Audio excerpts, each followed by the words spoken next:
করুণা সাগর হরি নাম লবলৈ নালাগে ভাগর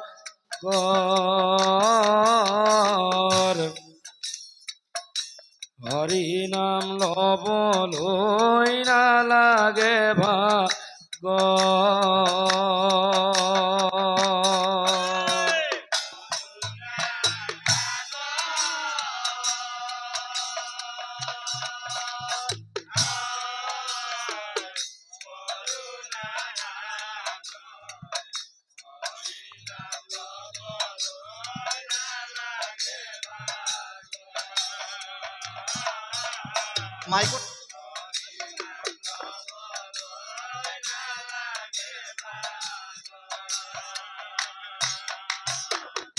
করুণা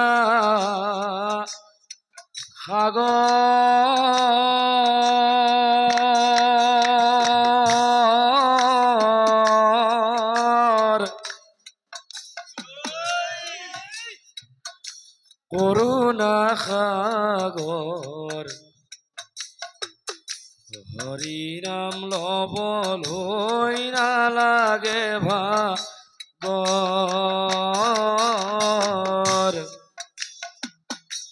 হরি নাম লবলৈ নালাগে ভাগর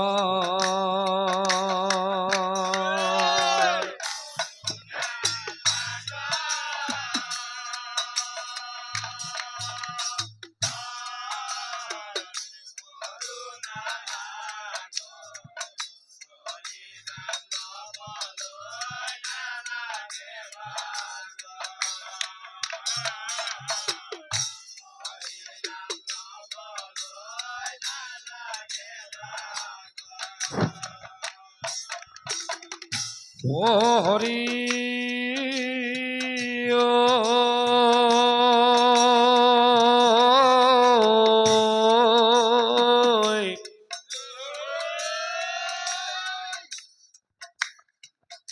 আশ্রয় উত্তম গোবিন্দে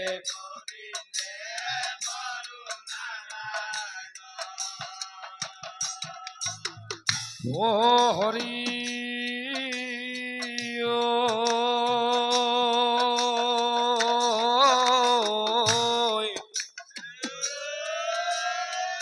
গীতা ভাগবত গোবিন্দে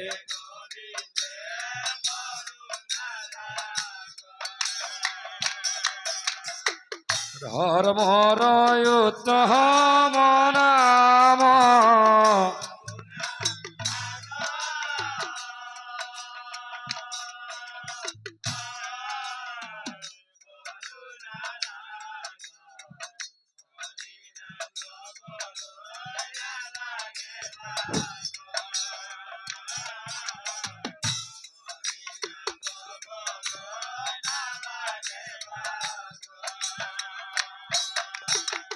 ও হরি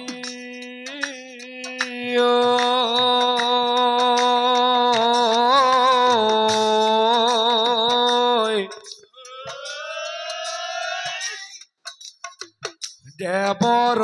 উত্তম গোবিন্দে গোবিন্দে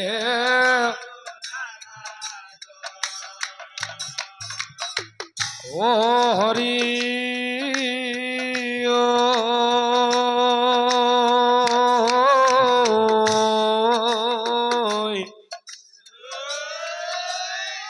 দৈব কি নন্দন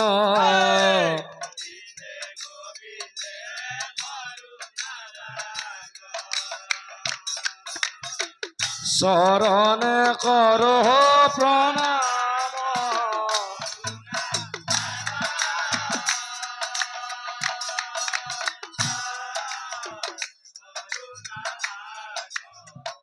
হরি নাম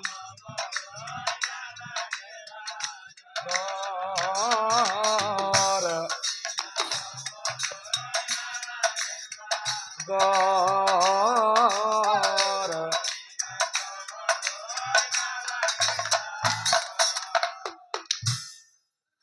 হে দৈত্য বনত আছিল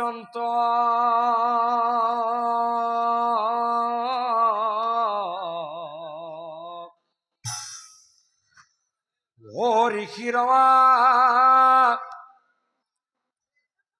শ্ৰম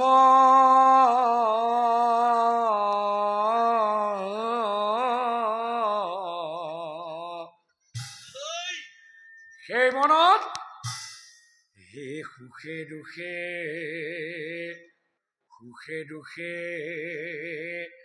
পাণ্ডৱ গণে কটাইছে যি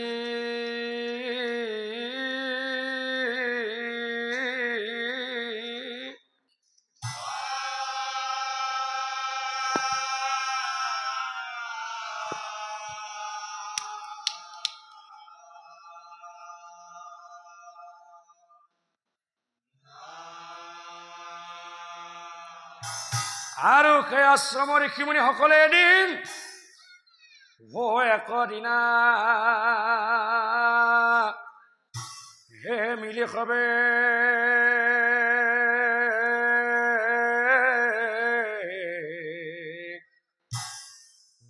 কৰে আলো সন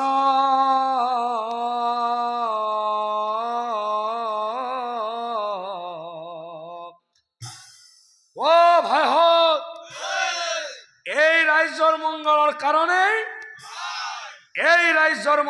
কাৰণে হে যজ্ঞ এক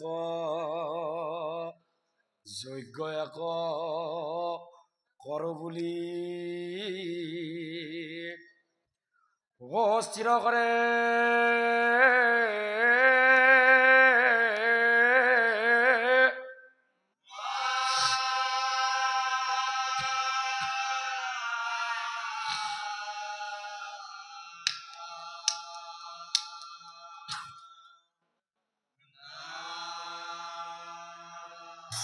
আৰু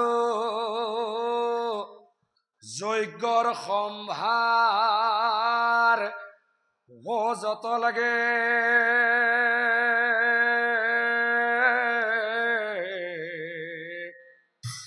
হে আনে যতন কৰি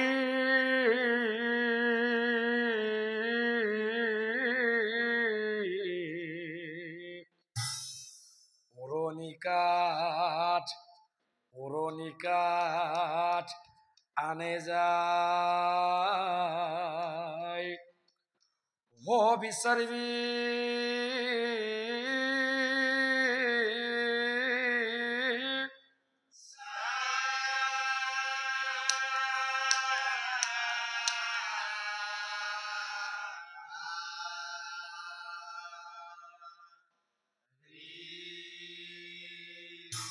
হে ভাগে ভাগে ৰাখিল অন্ত যজ্ঞৰ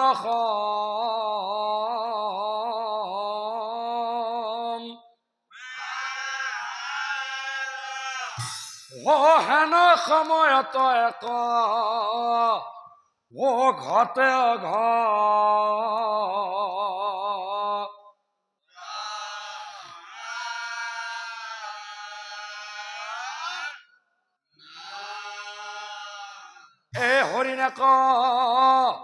হৰিণেক যজ্ঞ স্থানে প্ৰৱেশ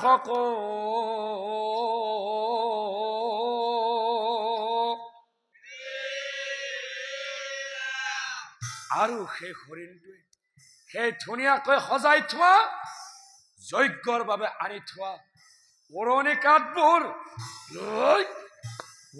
শিঙেৰে কাঠবোৰ লৰা বেলা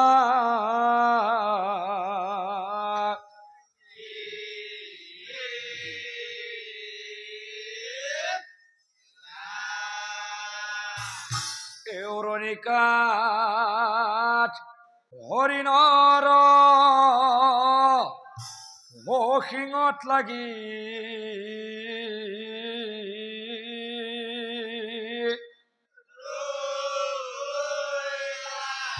ও মহাভয় হরিণে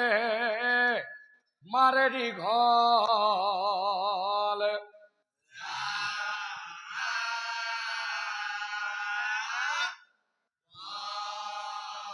ও ভাইহত ও তো হরিণে কি নাই ও ভাইহত ও তো হরিণ ভাই হতই আমার দেখোন যজ্ঞর বাবে আনি থোৱা ধুনীয়াকৈ সজাই থোৱা পুৰণিকাত ডাল নাই দেখোন নাই সৰ্বনাশ সৰ্বনাশ সৰ্বনাশ এউৰণিকাত নহলে যজ্ঞৰ জুই জ্বলাব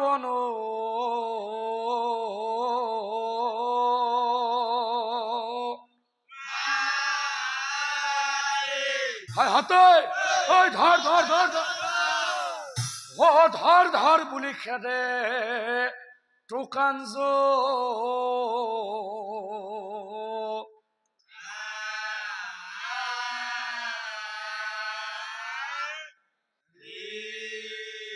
হে হৰিণা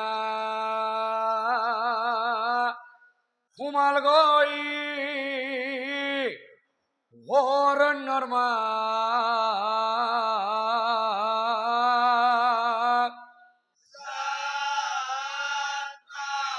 আৰু তেতিয়া আশ্ৰমৰ ঋষিমুনি সকলে ও পাণ্ডৱৰ ওচৰে গৈ ও বুলি ৰাব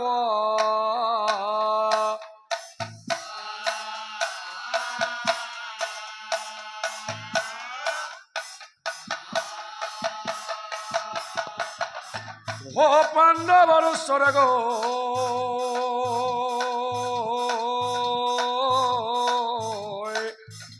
ও বুলি লাব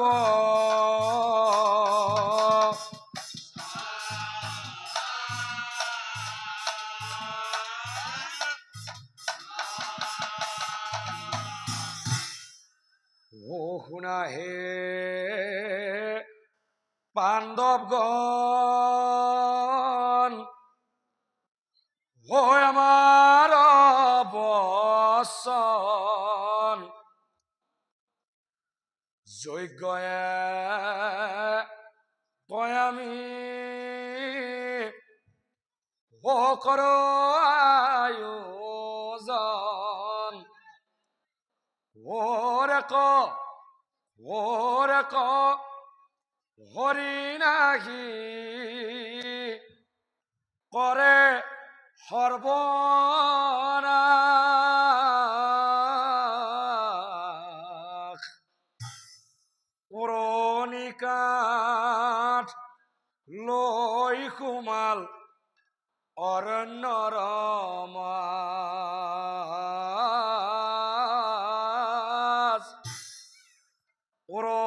পুৰণিকাত লৈ সোমাল অৰণ্যৰ মাজ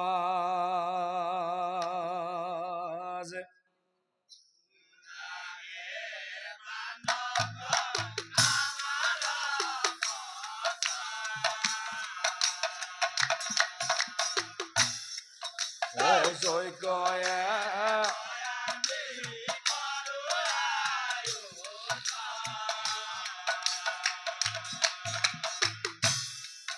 ও গোরে ক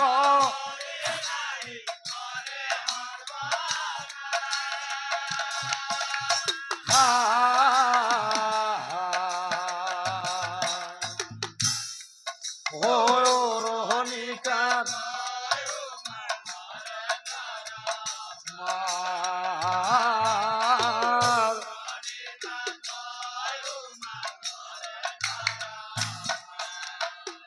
আর আমি ও পিছে পিছে খেদি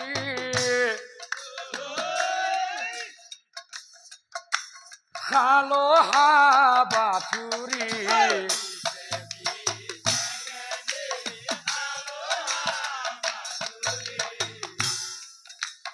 না পালো কাঠামি বিচারি বিচারি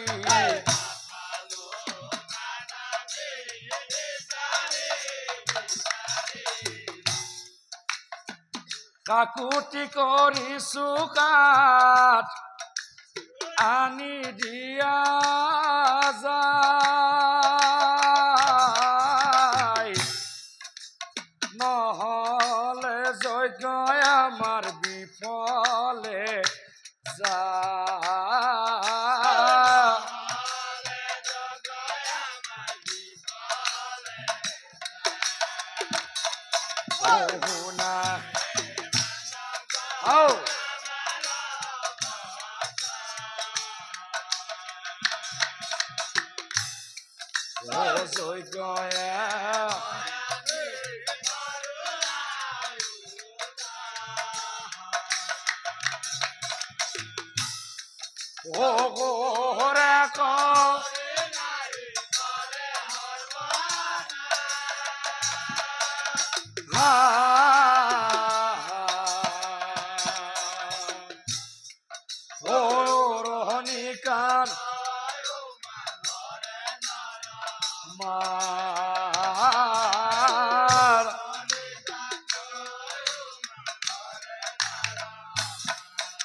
যুধিষ্ঠিৰে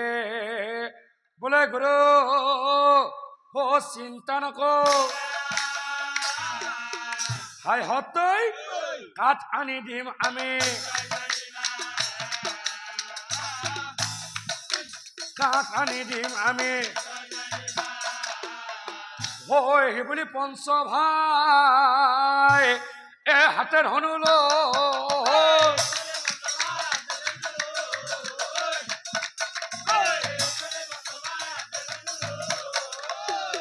হৰিণ বিচাৰি বনে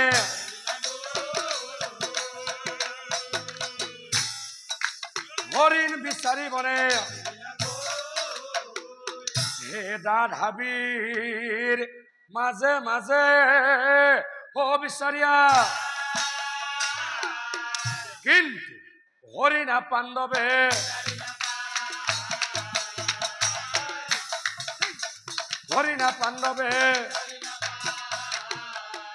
অন্ত কণ্ঠ শুকাই গৈছে পানীৰ পিয়া হ'ল তেতিয়া যুধিষ্ঠিৰে ভাতৃগণক চাই পাছে ও ভাইহঁত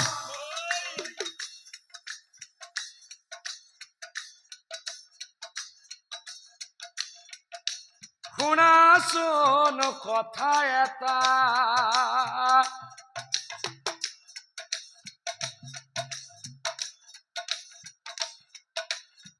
ভাইহঁত চলিব নোৱাৰো জানা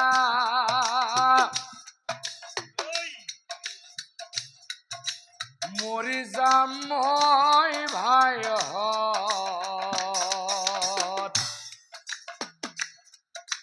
পানীৰে পিয়া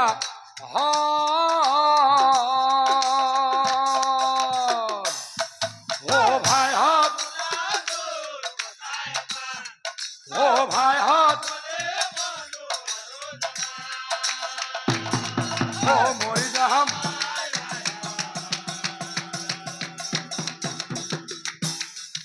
পানী যুধিষ্ঠিৰে বোলে নকল হেৰৈ নকল পানীৰ বিচাৰ হ'ল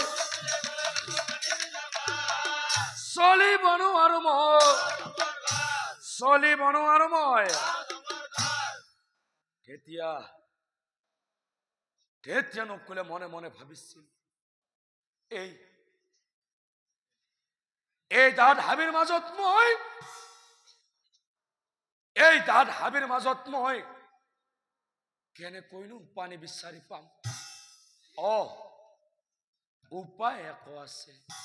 গছত উঠি চালে মই বহুদূৰ দূৰণিলৈকে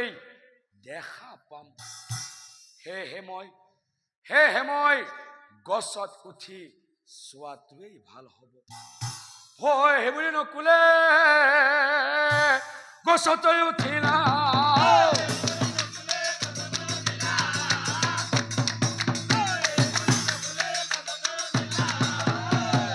ক'ত আছে পানী বুলি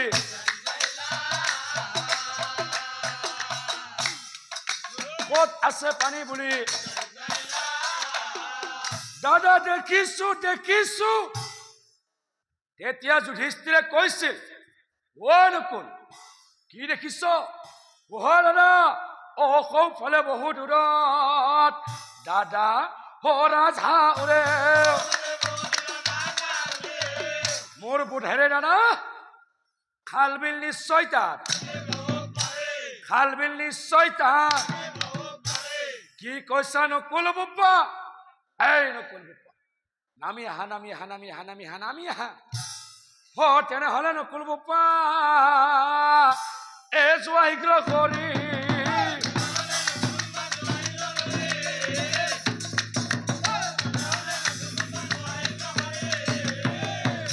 হেৰৈ বোপা তাৰ পৰা পানী অলপ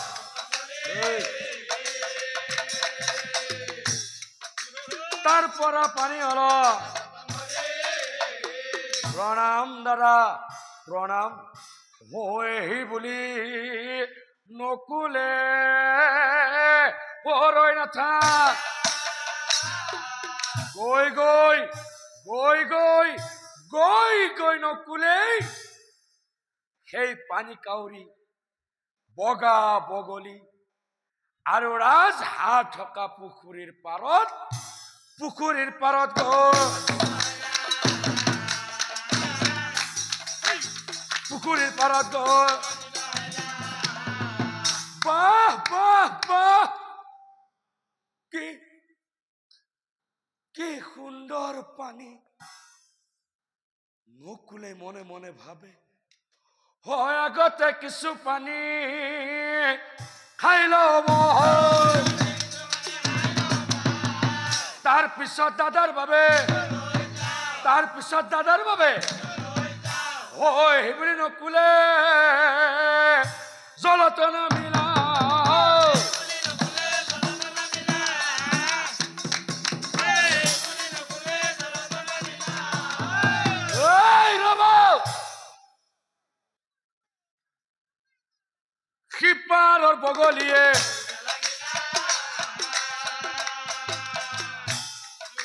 সিপাৰৰ বগলীয়ে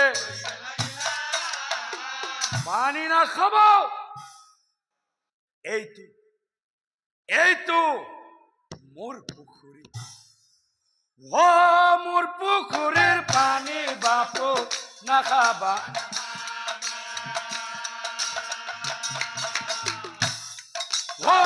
পানী খালে বাপু তুমি বিপদে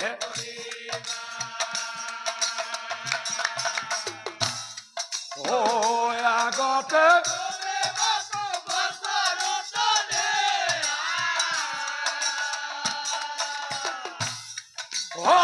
তাৰ পিছত যিমান লাগে হেঁপাহ পলাই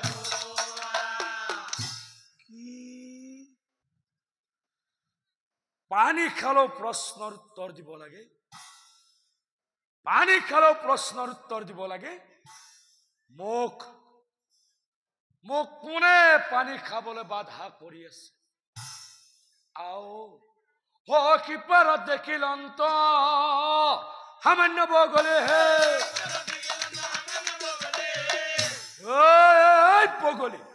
খাই ললে তই বাৰু প্ৰশ্ন কৰে হাতৰ চুলেৰে পানী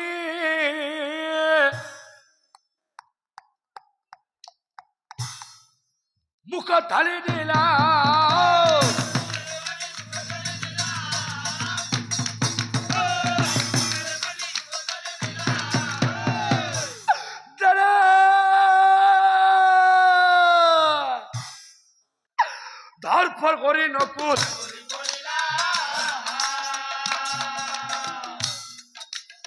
ধৰফৰ কৰি নকুল আৰু তাৰ পিছত পানী আনিবলৈ গৈছিল অৰ্জুন সহদেৱ আৰু ভীম কিন্তু চাওক ৰাইজ নকুলৰ যি অৱস্থা হৈছিল অৰ্জুন ভীম আৰু সহদেৱৰো সেই একেই দশা হৈছিল। তেতিয়া যুধিষ্ঠিৰে মনে মনে ভাবিছিল, মোৰ আমোন আহিল আৰু এতিয়া পৰ্বতীও নাহিল।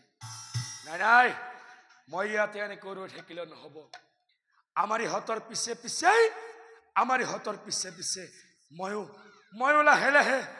ময়ো লাহে লাহে গৈ থকাটোৱে ভাল হ'ব। গৈ থকাটোৱে ভাল হ'ব।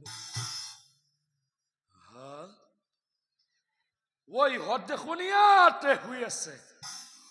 ভাতৃগণক দেখি ৰজাৰ আনন্দ মিলিল। ভাতৃগণক চাই পাছে ভীম, অৰ্জুন, নকুল, সহদেৱ, তহঁতে নুঠ কিয়? বহু দেৰি হল নহয়। তহঁতক বিচাৰি মই এই গোটেই হাবিখন চলাত কৰি পেলাইছো। ভীম, অৰ্জুন, নকুল, সহদেৱ, মই বুজিছো। বহু দূৰ খোজকাঢ়ি আহি তহঁতৰ ভাগৰ লাগি গল নহয়। সেইকাৰণেই পিয়াহতে পুখুৰী পানী খাই দিলি আৰু গেল গেথ লাগি ইয়াতে এনেদৰে শুই আছ নহয়। ভীম, অৰ্জুন, নকুল,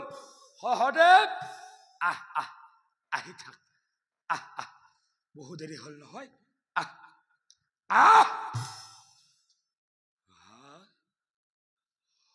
মাত বোল কাৰণে আচৰিত হইলা।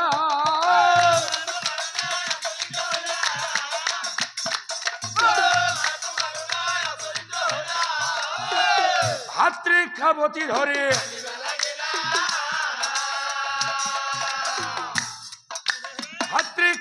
ধৰি ভূমিত পৰিয়া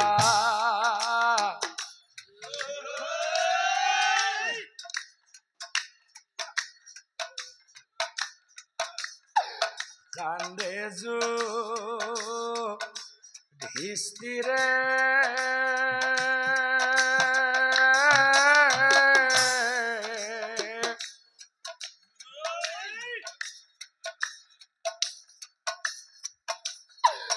ভাতৃ খাবতি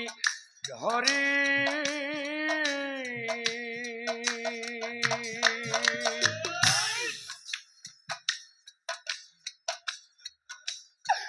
কৈ গলা মুখ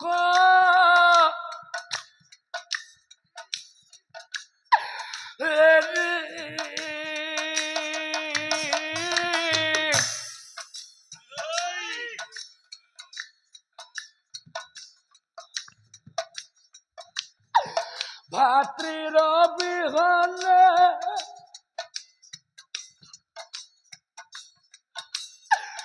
বনৰ জেতা কিমতে থাকিব মই।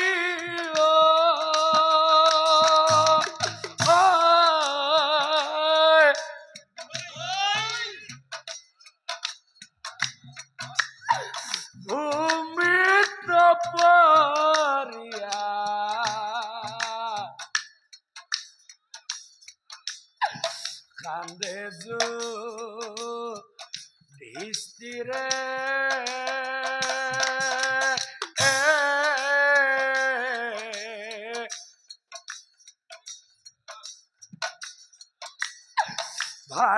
ভাতৃকসাৱতী ধৰি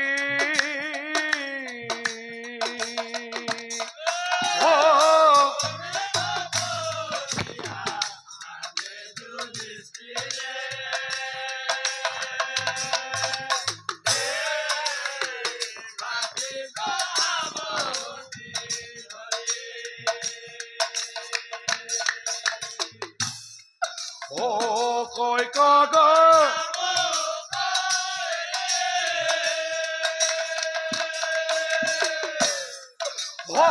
ভাতৃ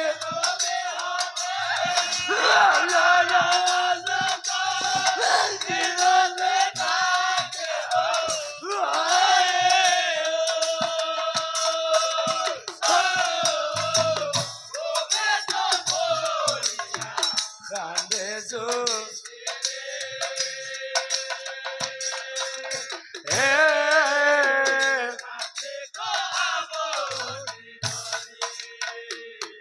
হাই হৰিয়ে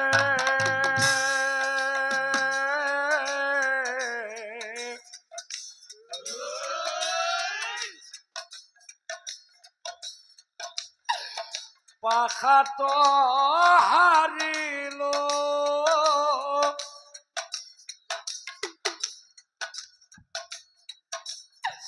ৰাজ্য ধন হেৰাল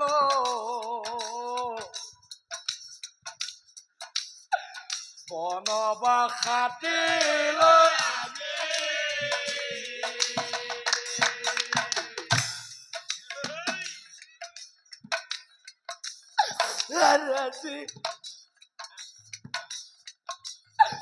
পানির বাগি ভাতৃকহেনল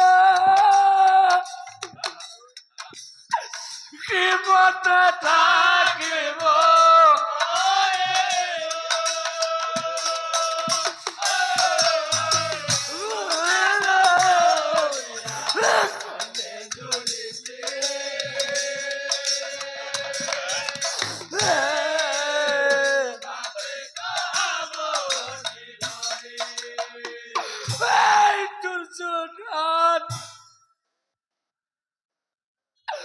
বিরাট দুঃখে পানির পিকটি তাই মোর চারি ভাতৃক নিধন করিলি নয় দুর্যোধন তাই পিক দিয়া পানি খাই আছি তাই পিক দিয়া পানি খাই আছি মরে যাবা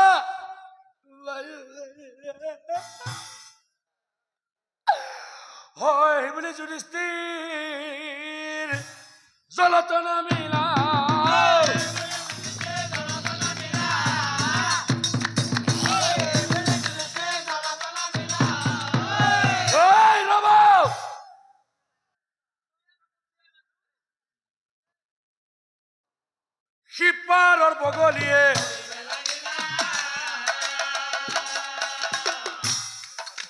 শিপাৰৰ বগলীয়ে পানী নাখাব এইটো মোৰ পুখুৰী আগতে তুমি মোক তিনিটা প্ৰশ্নৰ উত্তৰ দিয়া তাৰ পিছত যিমান লাগে সিমান হেঁপাহ পলুৱাই পানী খাই তোমাৰেই মৰি থকা ভাতৃগণক জীয়াই লৈ ইয়াৰ পৰা গুচি যোৱা আৰু কথা নামানিলে কি হব জানা সেয়া দেখিছাই নহয় তোমাৰ চাৰি ভাতৃক পাছে মই মাৰিলো কথা নামানিলে তোমাৰ কথা নামানিলে তোমাৰ কি তেতিয়া তেতিয়া যুধিষ্ঠিৰে মনে মনে ভাবিছিল এই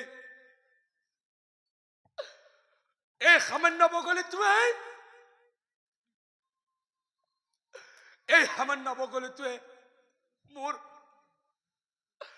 মোৰ চাৰি ভাতৃ ভীম অৰ্জুন নকুল আৰু সহদেৱক নিধন কৰি পেলাইছে নাই এই কোনো সামান্য বগলী হবই নোৱাৰে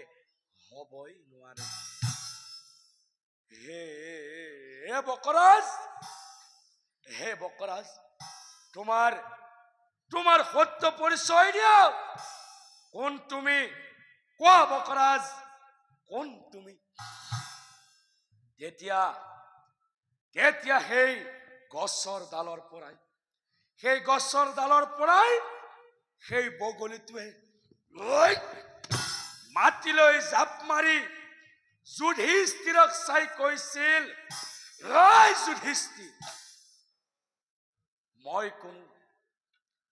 মই কোনো বগলী নহয় মই হলো যক্ষ ৰাই কি যক্ষ ৰাই মই হলো যক্ষ ৰাই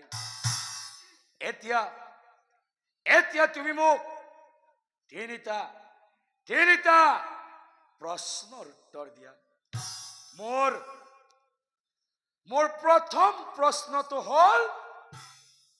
মোৰ প্ৰথম প্ৰশ্নটো হ'ল অপূবে ওলাই বেলি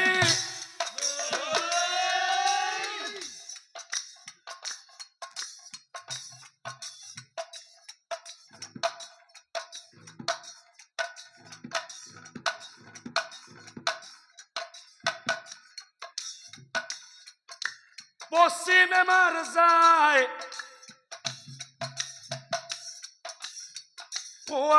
কোয়াশন কাৰা দেখত বেলি কিহত ওলাই আমাৰ আইটি হল সুধিছে কিহত ওলাই মাত নাই নাজানে কোন দিশত উদয় হয় বেলি পূব দিশত হয়নে আকৌ অস্ত ক'ত যায় পশ্চিম দিশত ঠিক আছে এই যে বেলিটো পূব দিশত ওলাই আকৌ পশ্চিম দিশত অস্ত যায় কিন্তু কাৰ আদেশত কোনোবা জানে নেকি বাৰু জানা নেকি কাৰ আদেশত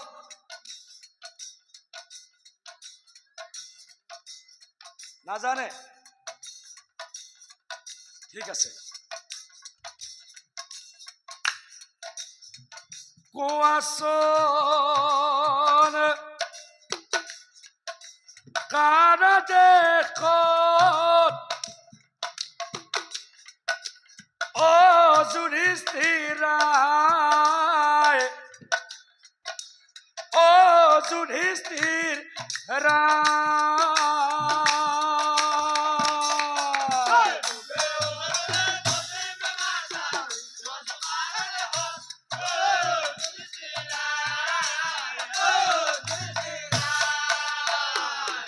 ৰবা আৰু আছে সবাতোকৈ ওখ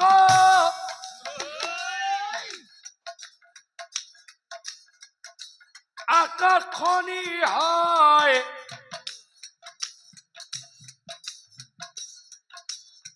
তাতকৈ ওখ বাৰু কোন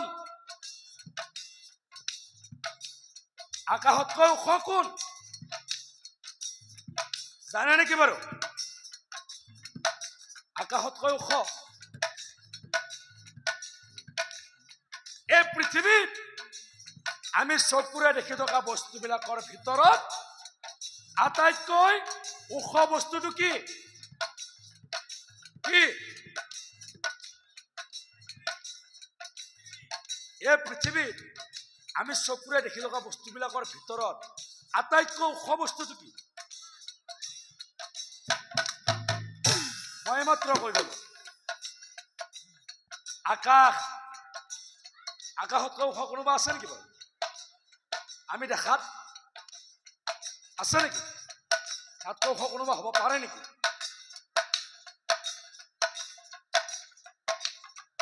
তাতকৈ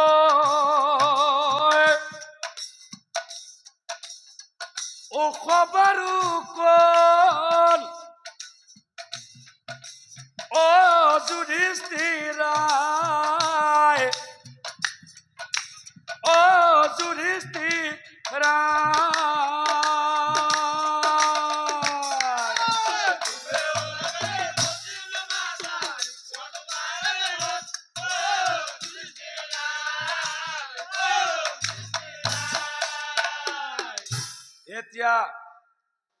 এতিয়া যুধিষ্ঠিৰে যক্ষৰাক চাই কৈছিল শুনা যক্ষৰা তোমাৰ প্ৰথম প্ৰশ্নৰ উত্তৰটো হ'ল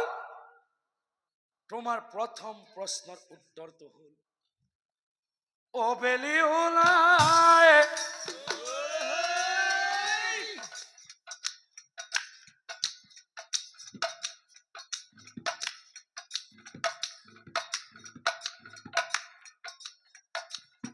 মাৰ যাই ব্ৰহ্মাৰ দেহত হৰে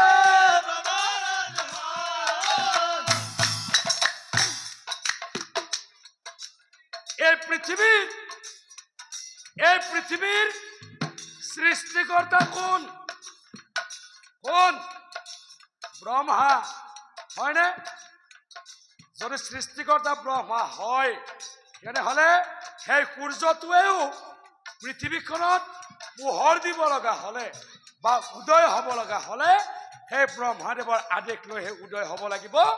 আকৌ সেই ব্ৰহ্মাদেৱৰ আদেশ লৈহে সি অস্ত যাব লাগিব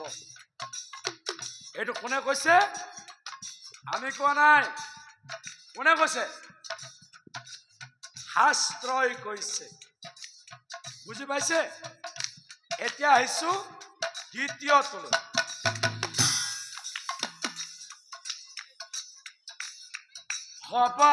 সবাতোতকৈ ওখ জানা নিজৰ জন্মৰাত্ৰি পিতৃ আৰু মাতৃৰ বাহিৰে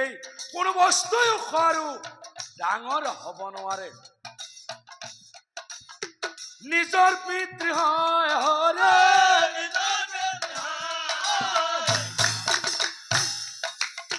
নিজৰ পিতৃ হয় হৰে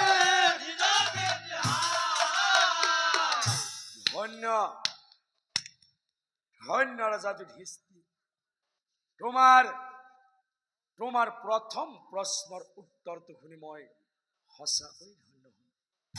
শুনা ৰজা যুধিষ্ঠিৰ এতিয়া মোৰ দ্বিতীয় প্ৰশ্ন মোৰ দ্বিতীয় প্ৰশ্নটো হ'ল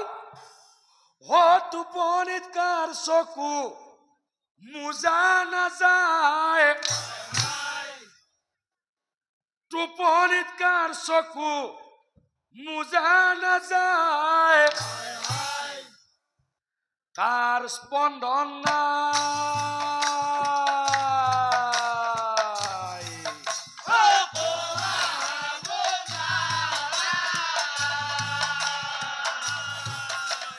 কাৰ স্পন্দন নাই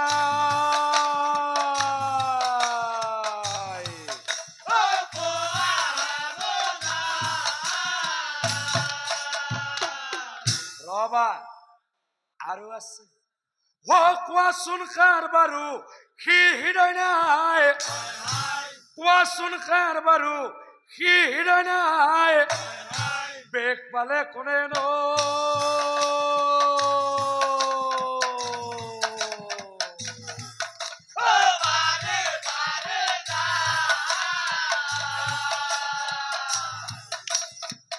পালে কৰেন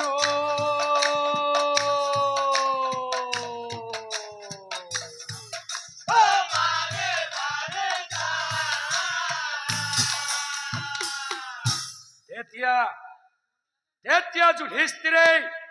যক্ষৰাক চাই কৈছে, শুনা যক্ষৰাক, তোমাৰ দ্বিতীয় প্ৰশ্নৰ উত্তৰটো হল মাছ। মাছৰ চকু টোপনিত মোজা নাযায়, মাছৰ চকু টোপনিত মোজা নাযায়।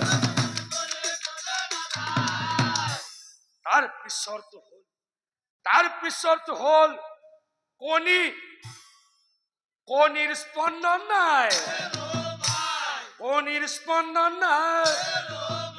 কিয় সেই কণীৰে দেখোন হীৰ।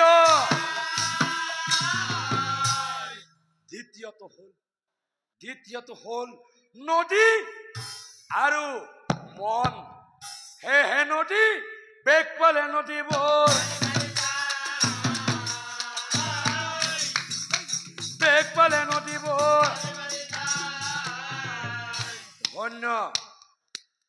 ধন্য ৰজা যুধিষ্ঠিৰ, তোমাৰ দুয়োটা প্ৰশ্নৰ উত্তৰ শুনি মই সঁচাকৈ ধন্য হলো। শুনা ৰজা যুধিষ্ঠিৰ, এতিয়া মোৰ অন্তিম আৰু তৃতীয় প্ৰশ্ন। মোৰ অন্তিম প্ৰশ্নটো হল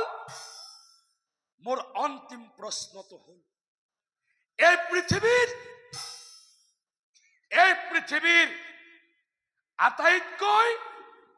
আটাইতকৈ আচৰিত কথাটোনো কি? এই পৃথিৱীৰ আটাইতকৈ আচৰিত কথাটোনো কি? তেতিয়া যুধিষ্ঠিৰে মনে মনে ভাবিছিল, এই পৃথিৱীৰ আটাইতকৈ আচৰিত কথাটোনো কি হব পাৰে? পাইছো। শুনা যক্ষৰাই, তোমাৰ তৃতীয় প্ৰশ্নৰ উত্তৰটো হল প্ৰত্যেক দিন মানুহ মৰি জমপুৰীলৈ যায়, কিন্তু আমি বাচি থকা মানুহবোৰে, অৰ্থাৎ আমি জীয়াই থকা মানুহবোৰে অন্তঃকাল বহুদিন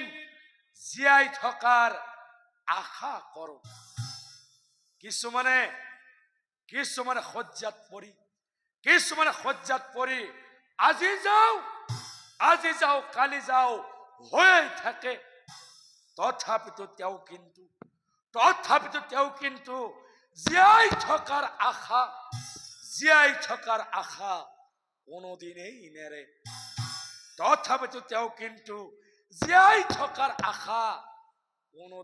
নেৰে। ইয়াতকৈ ডাঙৰ আৰু আচৰিত কথা এই পৃথিৱীত একোৱেই নাই। ধন্য ৰজা যুধিষ্ঠিৰ, তোমাৰ তিনিওটা প্ৰশ্নৰ উত্তৰ শুনি মই সঁচাকৈ ধন্য হলো। শুনা ৰজা যুধিষ্ঠিৰ, তুমি আৰু মই সেই তেতিয়াৰ পৰাই বহুখিনি কথাই আলোচনা কৰিলো, কিন্তু মই আচলতে কোন, মোৰ সত্য পৰিচয় কি তুমি মোক নোসোধা। শুনা, মই কওঁ, মই আচলতে কোন? ধন্য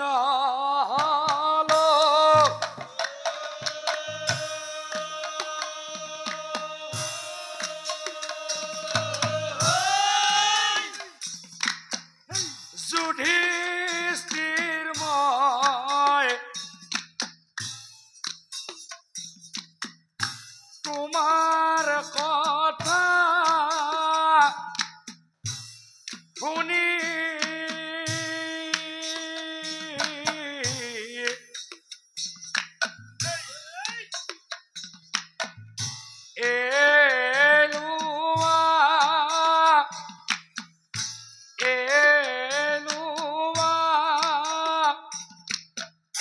চাৰি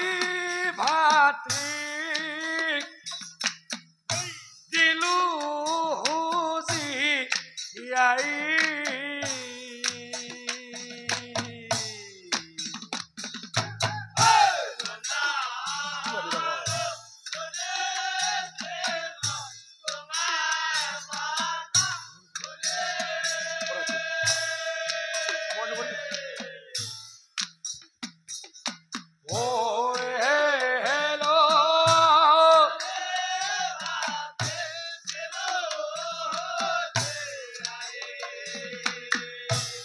আৰু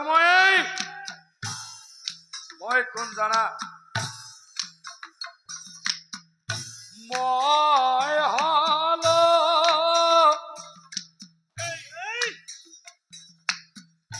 মই হলো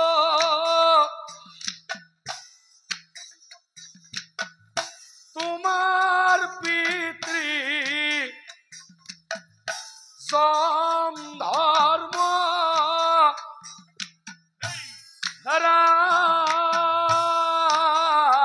নাৰায়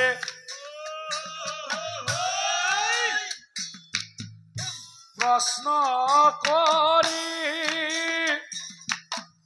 চালু তোমাক বনৰ মাজত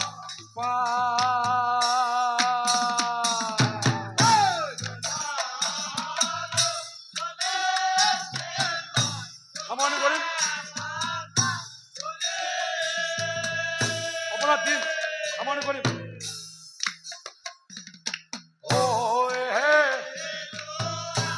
দিম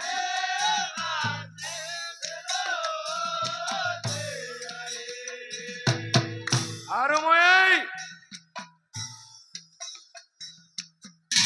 হৰি নিৰূপ